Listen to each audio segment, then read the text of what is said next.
Welcome to another deep dive. Today we're plunging into the latest financial and operating results for América Móvil. This is for the second quarter of 2025. We've gone through their recent conference call, the detailed financial report. Quite a stack of info, actually. Our mission, as always, is to cut through the numbers and the jargon. We want to pull out the key takeaways so you can quickly understand what's really going on with this telecom giant, across Latin America and even beyond. Think of it as getting a handle on how a huge company like this deals with, well, everything the global economy throws at it. That's precisely it. And it's fascinating, isn't it, how a company this big navigates such a complex landscape. We're talking currency swings, regulatory changes, all while juggling subscriber growth and managing massive infrastructure projects. So yeah, we'll look at the key drivers behind their performance this quarter. And importantly, what that tells us about the wider telecom industry picture. Okay, so what's the story for us observers of global business and tech? Let's dive in and unpack it. Consolidated performance, navigating global currents. Let's start with that big picture view. What were the main sort of economic themes hanging over América Móvil in Q2? How did that environment really shape their results? Well, the period was definitely marked by quite a bit of global economic uncertainty. You had the U.S. government's proposed import tariff sort of looming in the background. Now, interestingly, that didn't massively move interest rates. 10-year treasuries barely budged, like 4.21% to 4.23%. But it did have a big impact on currencies. The U.S. dollar weakened against most of the key currencies in América Móvil's region. Okay, weaker dollar.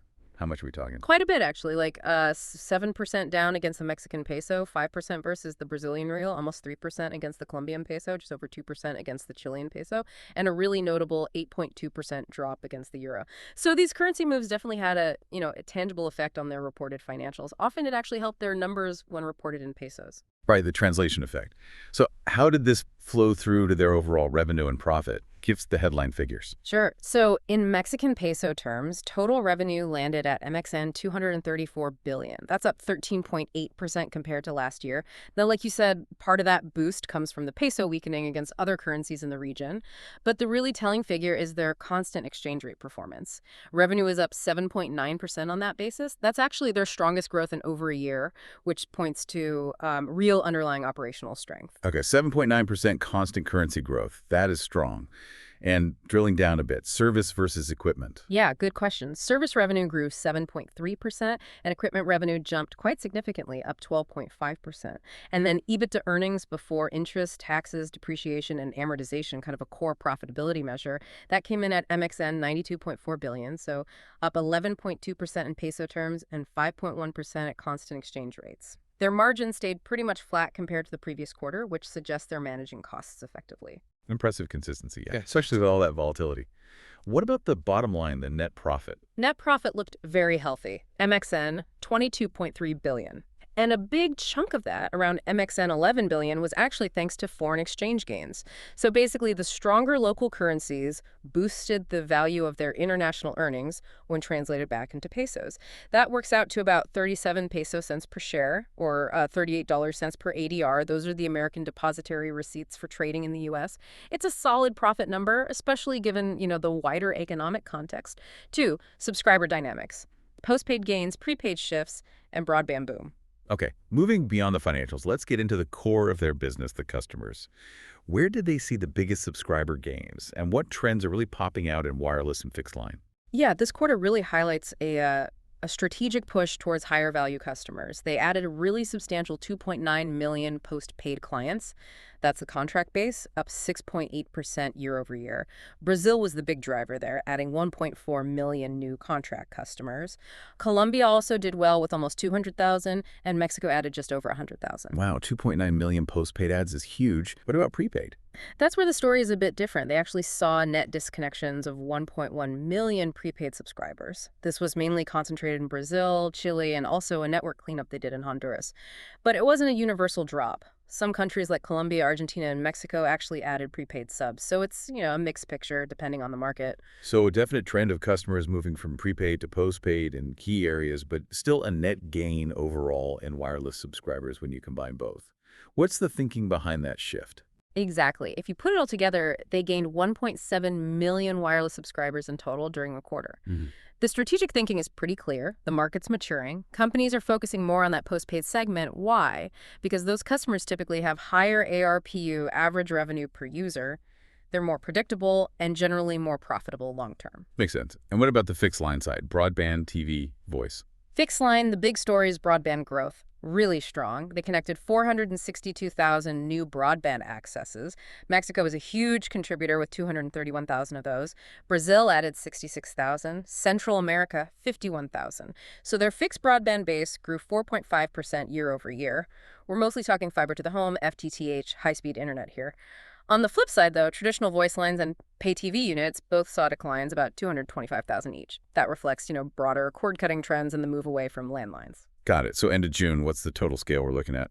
By the end of June, América Móvil had 404 million total accesses, or RGUs, revenue-generating units, basically each service line.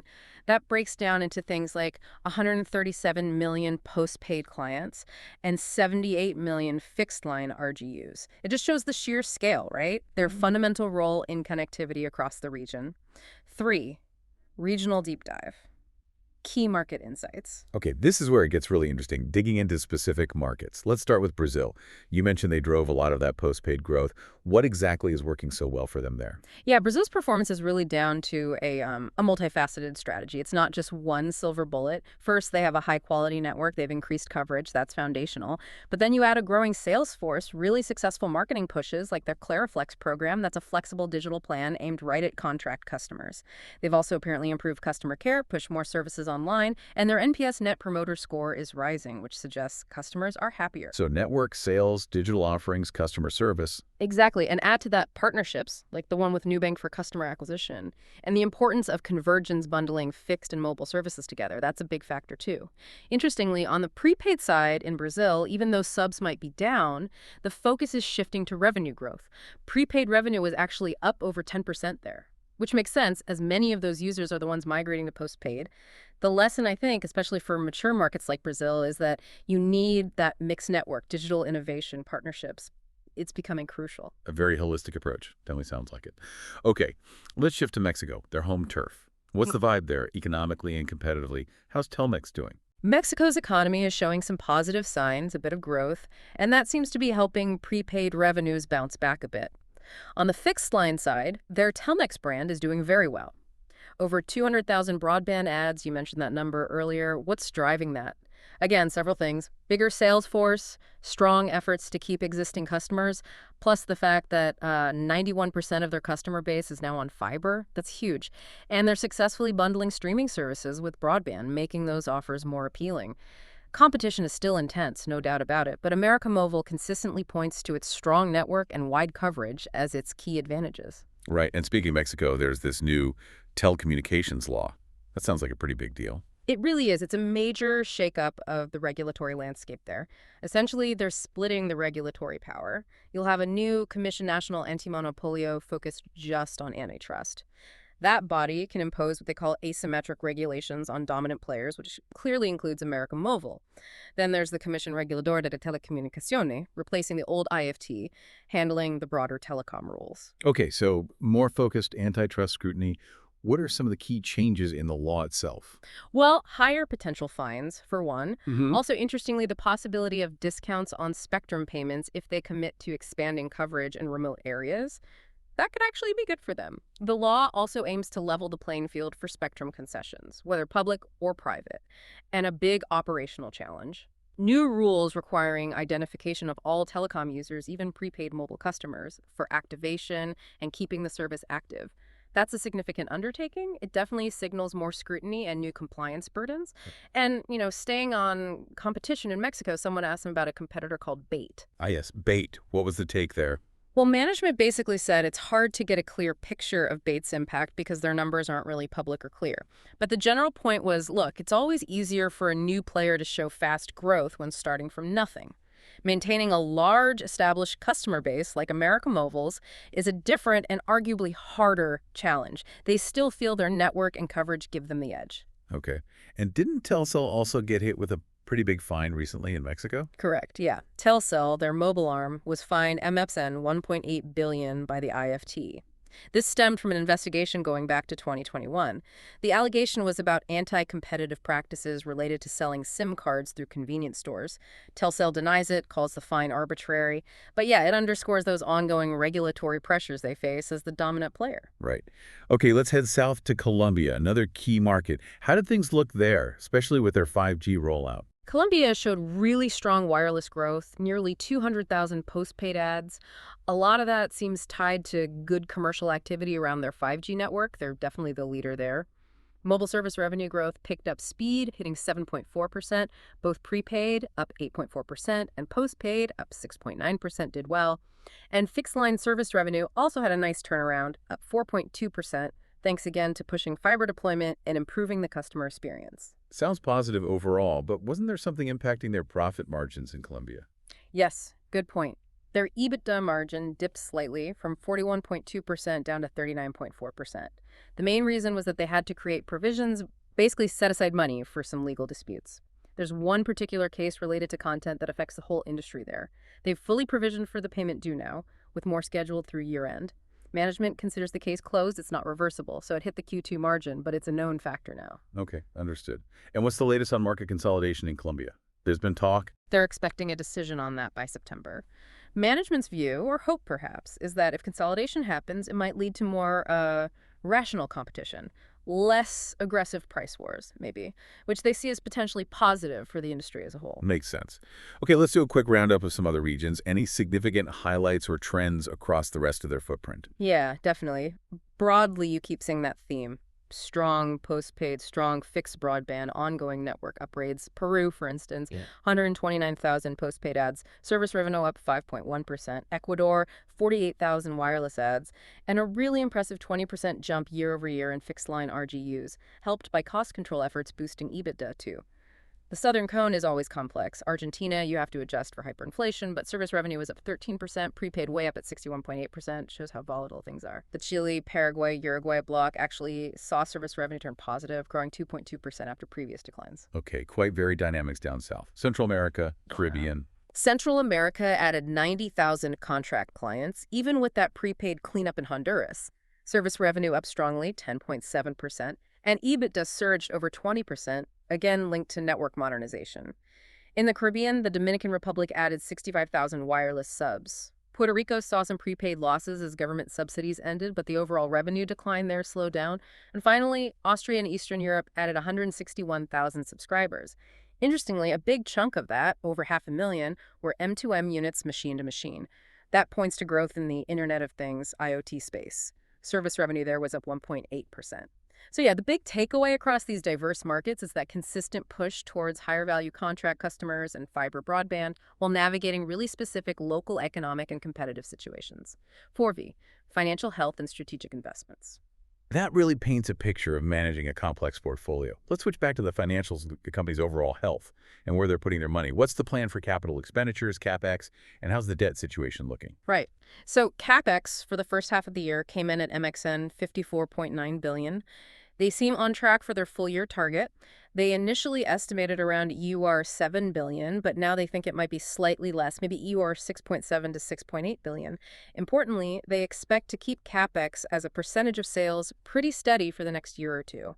That signals continued investment in the network, which is key, but without, overspending. Right, disciplined investment and debt levels. That's always a focus for big infrastructure companies. Definitely. Their net debt, if you exclude leases, actually decreased by MXN 7.3 billion over the first 6 months. It ended June at MXN 472 billion. Now, their net debt to EBITDA ratio did tick up slightly compared to the previous quarter to 1.36 times, but that was mainly due to currency effects, again, the stronger peso and euro making the dollar value of some debt look higher.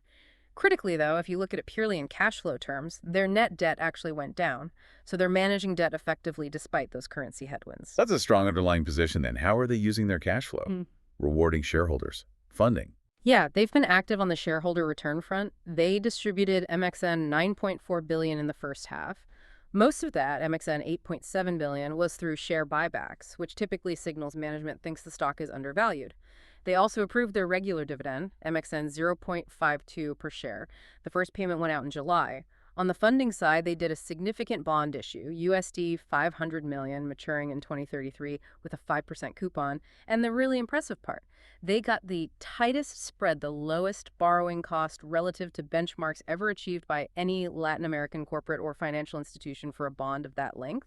That's a huge vote of confidence from the debt markets. Wow, lowest spread ever. That's saying something. It really is. They also tapped their global peso notes program again, adding another MXN 15.5 billion. Part of the goal there is to help build a deeper, more liquid market for their own bonds denominated in Mexican pesos, bringing the total outstanding to MXN 70 billion. It's about diversifying their funding and supporting the local market. Okay, last financial point. Lease expenses. They lease a lot of towers, equipment, etc. How do inflation and currency affect those costs? That's a good question. It's a big operating expense line.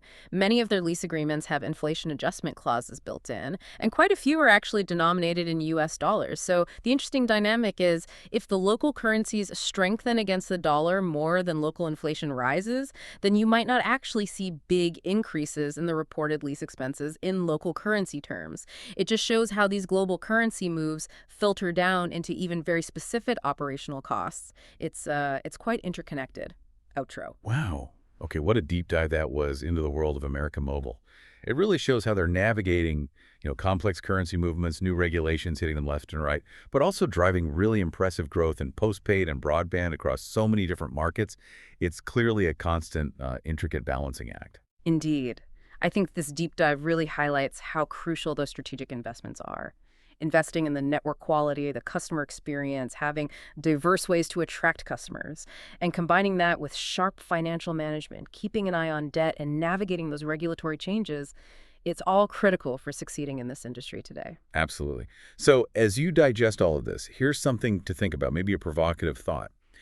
We live in this increasingly connected world, right? And we're seeing this clear shift from prepaid to postpaid, plus these massive fiber and 5G build-outs everywhere. How might that fundamental change in how we connect actually reshape not just information access, but maybe unlock totally new economic opportunities that we haven't even fully grasped yet? What comes next? That's a really compelling question for our future, isn't it? Always more to unpack, more to explore in how this technology evolves. Definitely. Well, we hope this deep dive gave you some fresh perspectives, some solid insights to consider. Until next time, stay curious.